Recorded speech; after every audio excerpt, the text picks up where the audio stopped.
YouTube, my name is Amber and welcome back to my blog.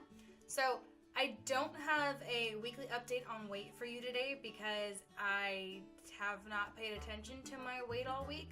I have been eating really well, mostly because I've had a really wonky sleep schedule. So hey, those goal things that I wanted to do, not really being achieved at the moment.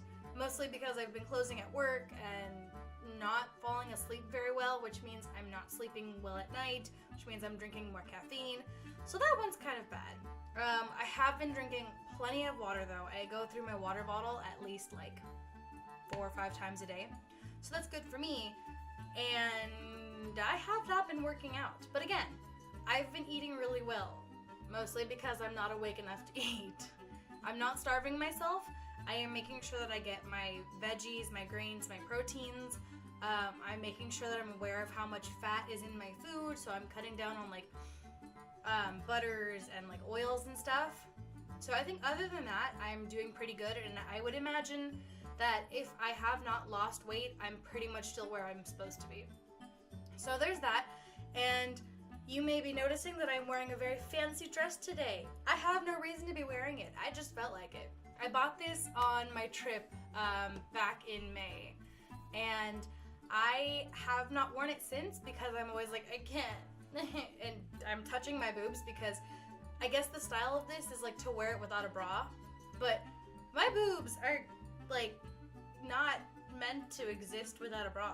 Not only are they slightly too big to look, you know, unobscene without one, but they just don't have that shape that you think that they ought to have.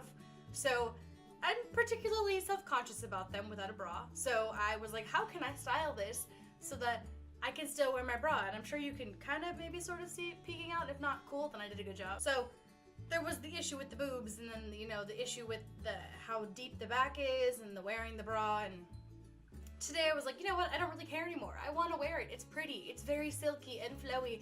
And it's very hot right now, and I apologize if you can see the fan turning in the background because it is really hot. And I told you guys in the last video, I tend to close my windows and like I shut everything off so that I don't have that sound pollution when I'm filming.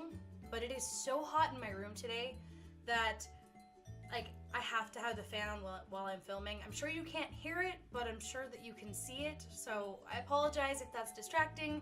I cannot exist any other way. I'm already sweating and I've had my windows open all morning along with that fan and this fan right next to my desk.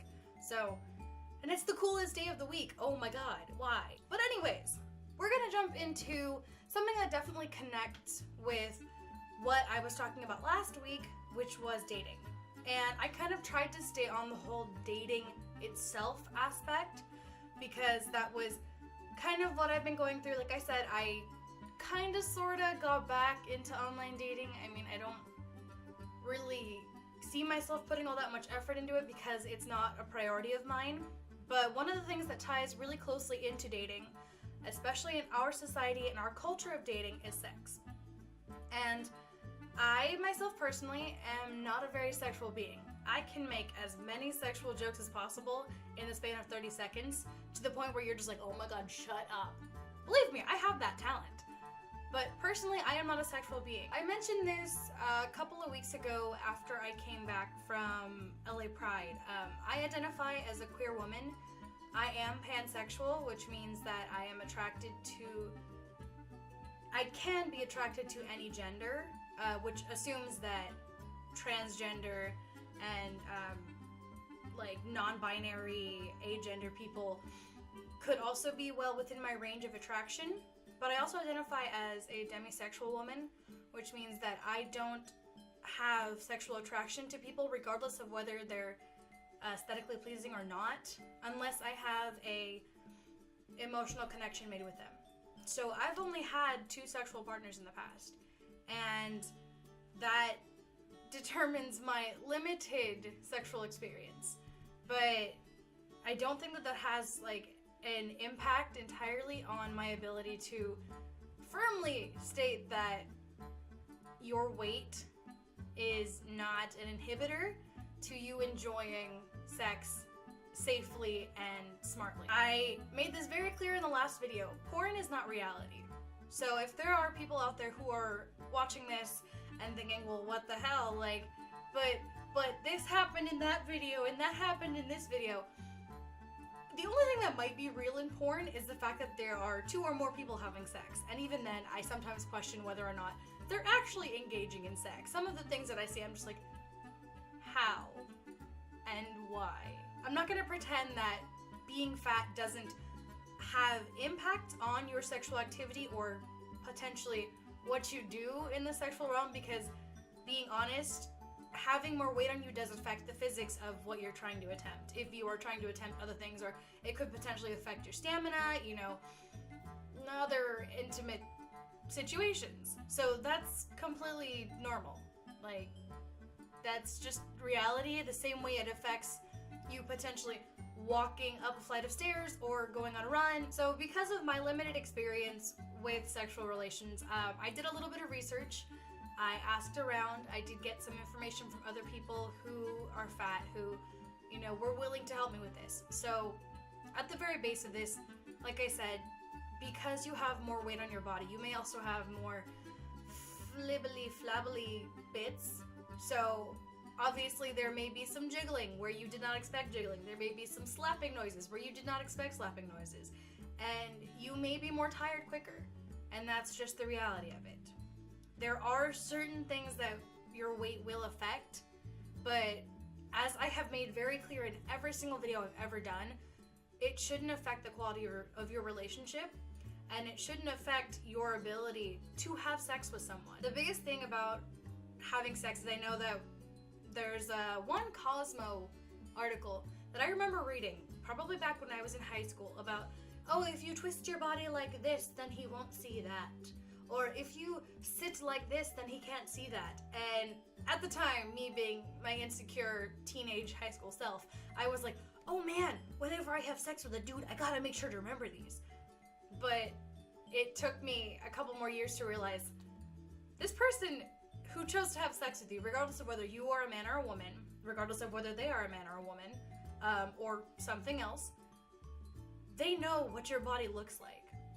They know exactly where all the lumpy lumps are. They know where all your stretch marks are. They know these things. Even if it's a one-night stand, they're going to see these things.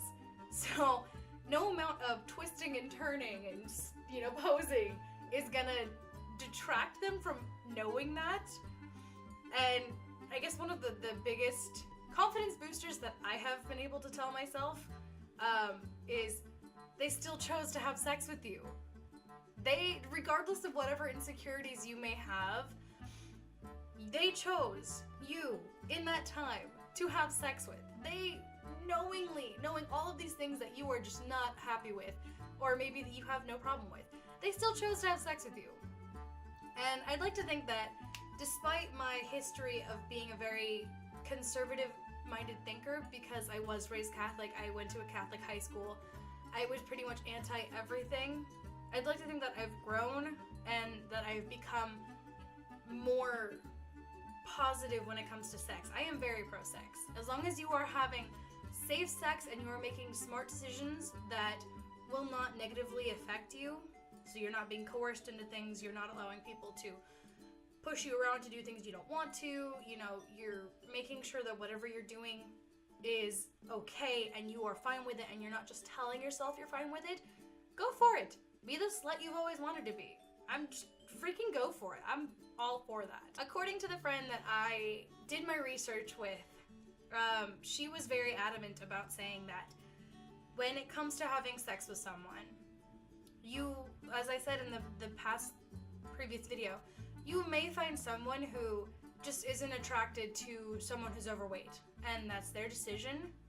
There's not really much you can do about it. No amount of saying, well, but I'm this skilled in doing this thing, or, you know, you won't notice if we turn the lights off. Some people just don't change, and that's their decision, and there's not much you can do in that situation. But that isn't to say that you won't find somebody who just literally doesn't give a shit, and it's like, that's cool. Let's just do the do. And if you are the kind of person who's searching for a relationship, you can find that person who doesn't care, who is literally just there to make you feel good, not necessarily about yourself, but about how you feel when you're with them. where I'm going to end this episode. Oh god, this dress is all wet now. I am a lady. Alright guys, thank you so much for watching. If you want me to talk a little bit more on sexuality itself, that's probably what I'm going to do next week. I can't promise that I can talk too much on gender because I am a cisgender woman. I was born with female genitalia. I identify as a woman, so I don't have a lot of ground to speak on that. But if that's something that would be in the realm of things to talk about, I can surely find someone to either give me information or come on this show to help me out with that. But yeah, thank you guys so much for watching. I hope that you guys are having a good week. I hope you're being kind to yourselves. I hope that you guys checked out Hamilton like I told you to. I hope that it gets a little bit cooler because I am literally melting right now and I'm pretty sure that my dress is 90% sweat. So yeah, see you guys in the next video. Bye!